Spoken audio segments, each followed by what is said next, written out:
My heart looked on in terror at the things shown to me by the faulty wiring of my brain. I trembled in grief and fear and sorrow at the horrors I was made to see and feel. My body and mind were not mine. They had become terrifying strangers screaming at me. I'm reviewing the book by John Andrew Bryant, A Quiet Mind to Suffer With, Mental Illness, Trauma and the Death of Christ. And wow, I think I was only like one paragraph into this book and I was already messaging quotes to my friends.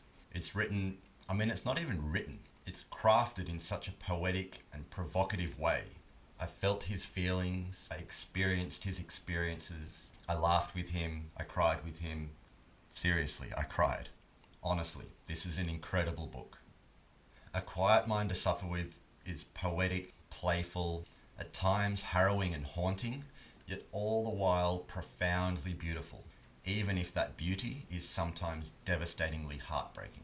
The unwanted thoughts in his head, what doctors call intrusive thoughts, Bryant calls the siren, who screams at him, a screaming siren that doesn't want to be ignored. While he's eating his cereal, without warning, this siren will make him see things he doesn't want to see, hear things he doesn't want to hear.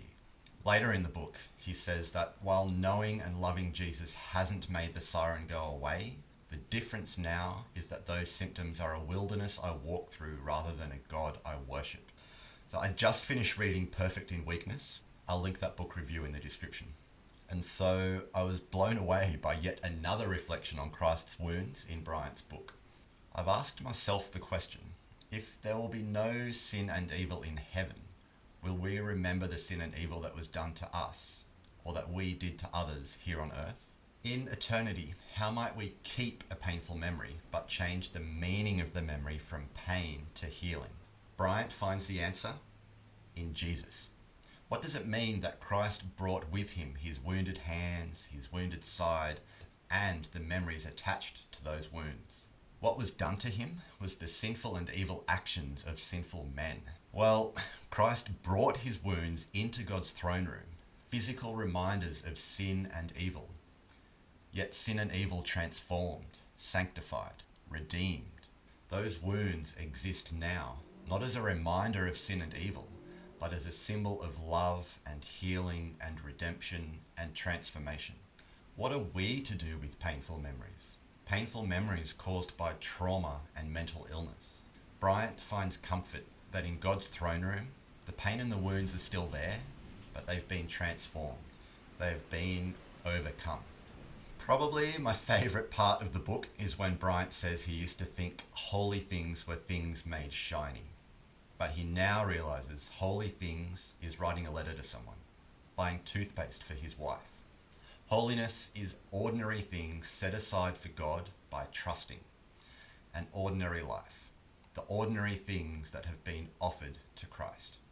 He shares a story about a moment in the pool while swimming where he was able to show God how angry and hurt he was.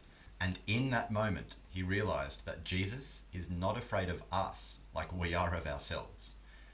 In the pool, under the water, at the cross, he realised that our anger, our unbearable dissatisfaction can't hurt God the way it can hurt other people. That our anger, our unnameable grief belongs at the throne with the wounded Son, the only place where our anger is holy. I'll finish with a quote. It is hard to explain, even to myself, how I got out, how I'm going to get out. But I did, and I do.